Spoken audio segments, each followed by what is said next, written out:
আমার যুবক ভাইরা, অনুরোধ করছি, নিজেকে বরবাদ না করো, নিজেকে বরবাদ না করো, নিজেকে বরবাদ। কার মতো চুল রাখলা, কার মতো জামা পরলা, কার মতো প্যান্ট পরলা, সারাদিন মোবাইলে কি করো ভাইয়া? সারা রাত উলঙ্গ ছবি দেখে লাভ কি হয়? নর্তকী দেখে কি লাভ হয়? জেনার আড্ডায় কি লাভ হয়? নারীর আড্ডায় কি লাভ হয়? মদের আড্ডায় কি হয়? জুয়ার আড্ডায় কি হয়? বন্ধু, কিচ্ছু হয় না। চেহারার দিকে একবার দেখো, চেহারাটাও নষ্ট হয়ে গেছে। নিজের কোমরের দিকে একবার দেখো, কোমরের শক্তিটাও শেষ হয়ে গেছে। নিজের আখলাকের দিকে তাকাও, মানুষের কোনো আখলাক তোমার মধ্যে নাই। রাস্তায় হাঁটতে গিয়ে দেখো, কোনো মানুষ তোমাকে এক পয়সার ইজ্জত করে না। এরকম জিন্দেগি চাইতে মরে যাওয়া অনেক ভালো, অনেক ভালো, অনেক ভালো। এই জন্য দয়া করে, মেহেরবানি করে সমস্ত নওজওয়ানের কাছে আমার বিনীত অনুরোধ, ভাই আমার, আল্লাহর কোরআন, রাসূলের সুন্নাহ, ইসলামের রঙে, নামাজের রঙে, ঈমানের রঙে, আখিরাতের রঙে নিজেকে বানাও, নিজেকে সাজাও। আগামী দিনে ইসলামের জন্য, আগামী দিনে মাহাদির পক্ষে, আগামী দিনে দাজ্জালের বিরুদ্ধে, আগামী দিনে অন্যায় জুলুমের বিরুদ্ধে যদি লড়াই করতে হয়, জানবাজি রাখতে হয়, বেনামাজি পারতা না, তুমি কুলাইতে পারতা না। আল্লাহর নাফরমান তুমি হিম্মত করে দাঁড়াইয়া থাকতে পারতা না। যার কপালে সেজদা আছে, আল্লাহ এবং রাসূলের সাথে যার সম্পর্ক আছে, খোদার কসম সেই ময়দানে টিকে থাকতে পারবে। এই জন্য দয়া করে চলো সবাই মিলে নামাজি হই, চরিত্রবান হই, দিনদার হই, আল্লাহ এবং রাসূলের আনুগত্য করার চেষ্টা করি। ইনশাআল্লাহ একসাথে হাসরে জান্নাতে আমরা থাকব।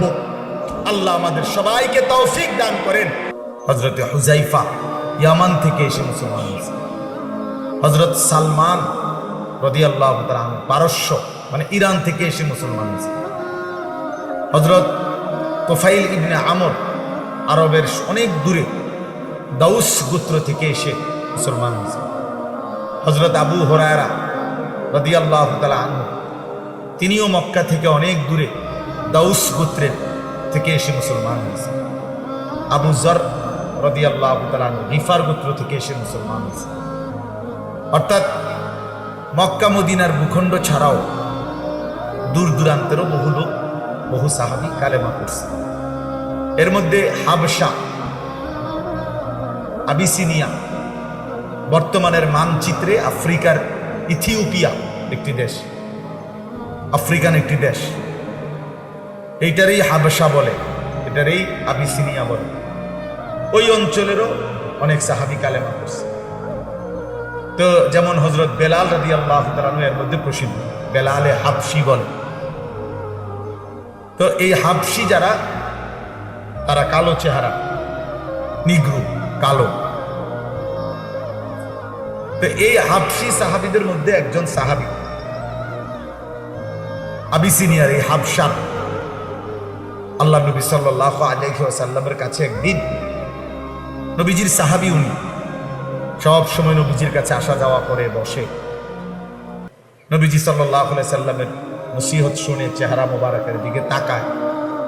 তো একদিন উনি আল্লাহ নবী সাল্লাল্লাহু আলাইহি ওয়াসাল্লামকে বললেন, ইয়া রাসূলুল্লাহ, আমার একটু ছোট্ট কথা ছিল। আল্লাহ নবী সাল্লাল্লাহু আলাইহি ওয়াসাল্লাম বললেন, বলো। তো তিনি বললেন, ইয়া রাসূলুল্লাহ, প্রথম কথা হলো, আল্লাহ তাআলা আপনাকে বাহ্যিকভাবে আপনার সারা দেহ এবং সমস্ত অঙ্গ আল্লাহ তাআলা সর্বোচ্চ সুন্দর বানিয়েছেন।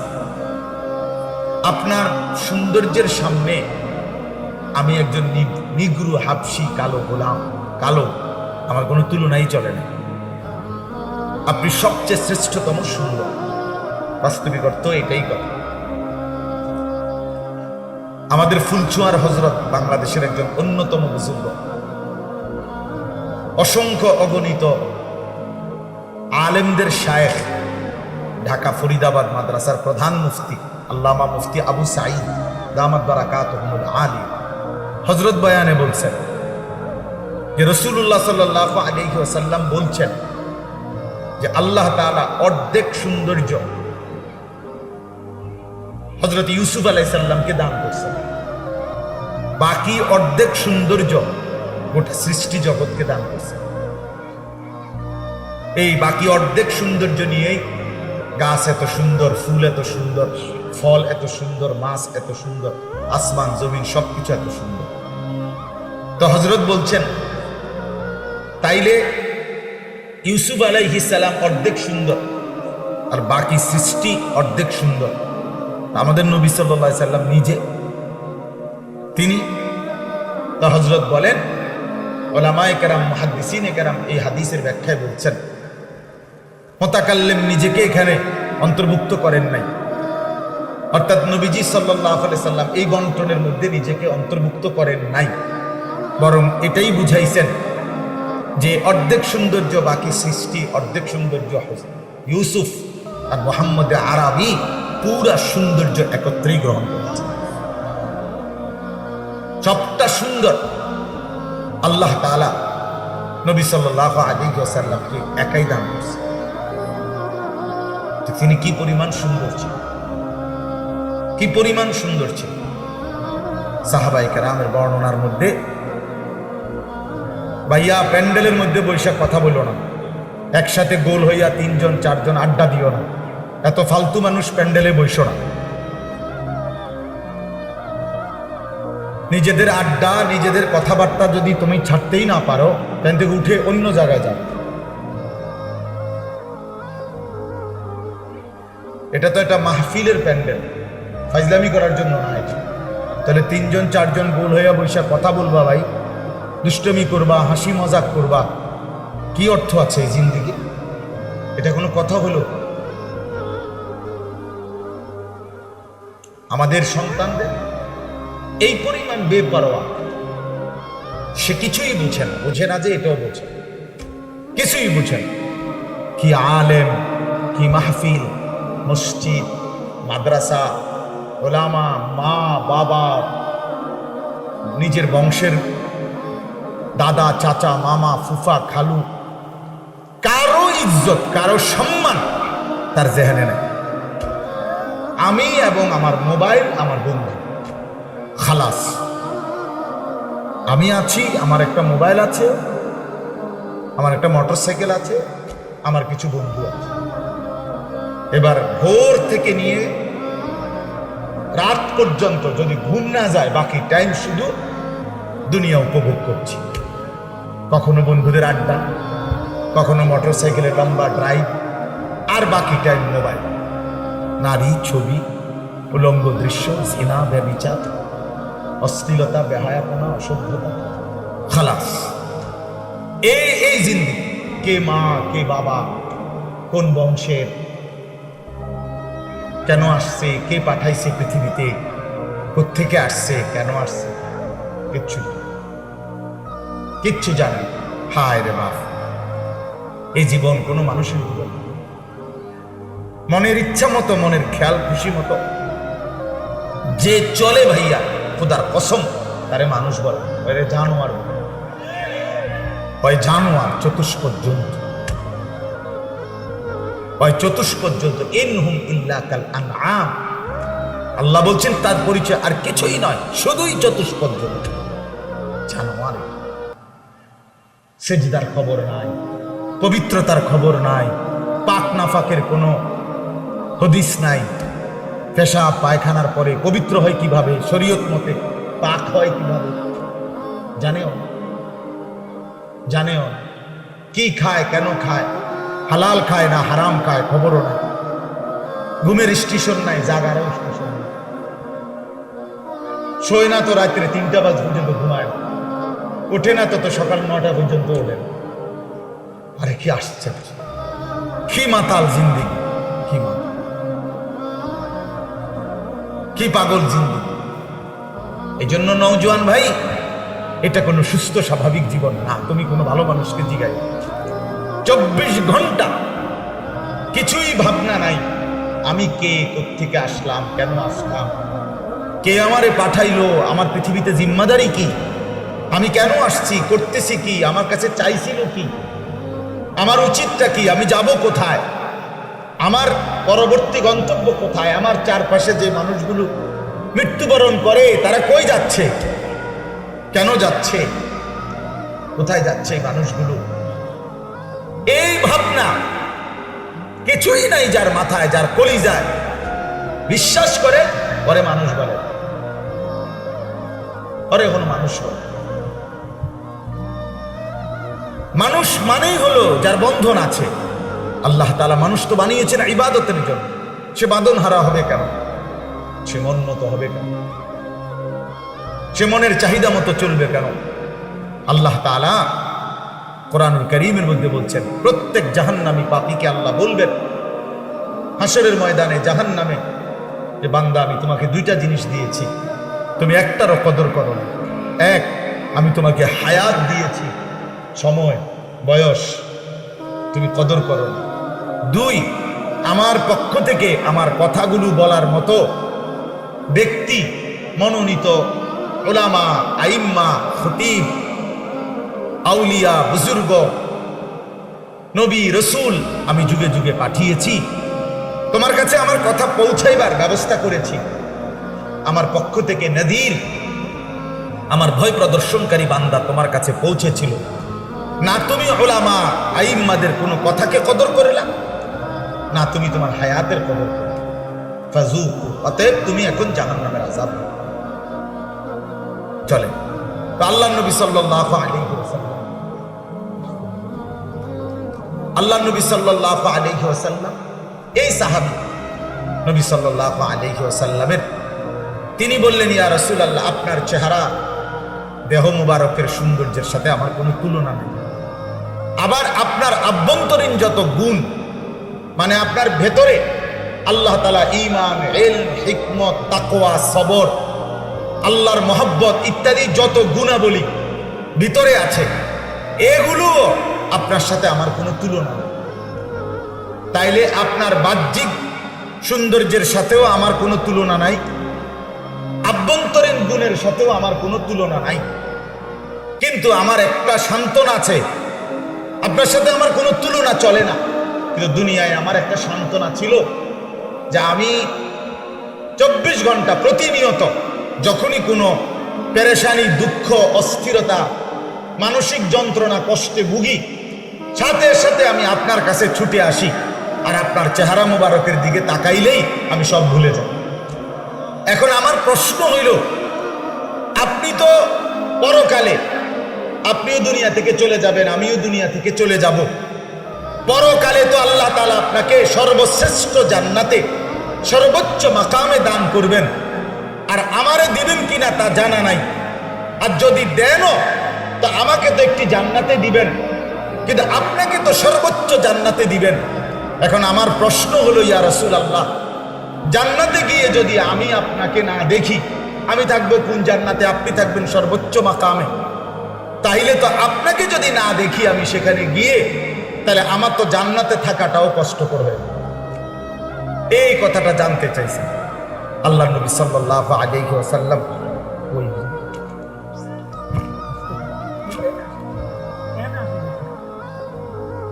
আচ্ছা, তো আল্লাহর নবী সাল্লাল্লাহু আলাইহি ওয়াসাল্লাম চুপ থাকলেন। জিবরাইল আসলেন। আল্লাহ তাআলা কোরআনুল কারীম নাজিল করে জিবরাইলের মাধ্যমে উত্তর দিলেন। কি উত্তর দিলেন? এই আয়াতটি নাজিল করে আল্লাহ তাআলা বললেন, বন্ধু, তাকে বলো আপনার সাথে, আপনি রাসূলের সাথে হাসরের ময়দানে জান্নাতে থাকার ব্যবস্থা আছে, দেখার ব্যবস্থা আছে, থাকারও ব্যবস্থা আছে। শর্ত দুইটা। আল্লাহ তাআলা বলেন, এই আপনি বলে দেন, যে বা যারা, ওমান ইউতিইল্লাহ ওয়ার রাসূল, যে বা যারা আল্লাহ এবং তার রাসূলের আনুগত্য করবে, আল্লাহ এবং রাসূলের অনুসরণ করবে, আল্লাহ এবং রাসূলের হুকুম মান্য করবে, জিন্দেগিটা আল্লাহর হুকুম এবং রাসূলের তরিকায় পরিচালনা করবে, আমি আল্লাহ ওয়াদা দিলাম ওই ব্যক্তি, ওই মানুষগুলোকে আপনি রাসূলের সাথেই থাকতে দেন। ফাউলাইকা মাআল্লাযীনা আনআমা আল্লাহু আলাইহিম, আল্লাহ তাআলা বলেন, সেই মানুষগুলো যারা আল্লাহর হুকুম এবং রাসূলের সুন্নাতের অনুসরণ ইত্তেবা করবে, আমি আল্লাহ তাআলা তাদেরকে থাকতে দেব আমার নেয়ামত প্রাপ্ত 4 শ্রেণীর বান্দাদের সাথে। আমার সবচেয়ে স্পেশাল বান্দা, আল্লাহ বলেন 4 শ্রেণী। 1, মিনান নাবিয়িন, সমস্ত নবীগণ। 2 ওয়াসসিদ্দিকিন, নবীদের পরে সমস্ত ইমানদার উম্মতের মধ্যে সর্বশ্রেষ্ঠ স্তর যাদের, সিদ্দিক, যেমন আবু বকর সিদ্দিক। এই সিদ্দিকদের সাথে 3 নাম্বার আল্লাহর রাস্তায় আল্লাহর জন্য জান কোরবানি করছে যারা, যেই শহীদগণ, সেই শহীদদের সাথে 4 নাম্বার সালিহীন, আমার নেককার, প্রকাশ্য গোপন সর্বাবস্থায় আমার হুকুম মান্য করছে যারা, সেই আমার প্রিয় বান্দা নেককার সালিহীনদের সাথে। তো আল্লাহ তাআলা বলেন এই 4 স্তরের মানুষ হলো আমার সর্বশ্রেষ্ঠ উচ্চ স্তরের বান্দা। আমি আল্লাহ ওয়াদা দিলাম, আল্লাহর আনুগত্য, আপনি রাসূলের আনুগত্য যে করবে, ওই ব্যক্তি, ওই মানুষ, সে যেই হোক, হাবশি গোলাম হোক, নিগ্রু কালো গোলাম হোক, আমি আল্লাহ আদনা থেকে আদনা সেই ব্যক্তিকেও এই 4 শ্রেণীর সাথেই থাকতে দেব। ওয়া হাসুনা উলাইকা রাফিকা, আল্লাহ তাআলা বলেন, আর তখনই সে টের পাবে এরা কত না উত্তম বন্ধু। এক সাধারণ থেকে সাধারণ মানুষও যদি জান্নাতে গিয়ে দেখে তার আশেপাশে নবীরা, সিদ্দিকরা, শহীদরা, আল্লাহর প্রিয় বান্দারা, তখন বুঝবে সে কত উত্তম সঙ্গী পেল। আমাদের আল্লাহ শ্রেষ্ঠ, আমাদের কোরআন শ্রেষ্ঠ, আমাদের নবী শ্রেষ্ঠ, আমাদের ধর্ম ইসলাম শ্রেষ্ঠ। আমার শুধু এই কথাটাই যে আল্লাহ যার রব, মুহাম্মদ সাল্লাল্লাহু আলাইহি সাল্লাম যার রাসূল, কোরআন যার কিতাব, ইসলাম যার ধর্ম, সে নষ্ট হবে কেন? সে বরবাদ হবে কেন? সে বরবাদ হবে কিসের অভাবে? তার কি ছিল না, কি নাই? যুবক, তুমি কেন নষ্ট হয়ে গেলা? কেন চরিত্রহীন হয়ে গেলা? আল্লাহ তোমার রব, রাসূল মুহাম্মদ সাল্লাল্লাহু আলাইহি সাল্লাম তোমার রাসূল, কোরআন তোমার কিতাব, ইসলাম তোমার ধর্ম, তারপরেও এত বড় 4টি শ্রেষ্ঠ নিয়ামত আল্লাহ যাকে দান করছেন, সে এত বড় নাফরমান, আল্লাহর অবাধ্য, এই জমিনের নিকৃষ্ট মানুষ সে হবে কেন?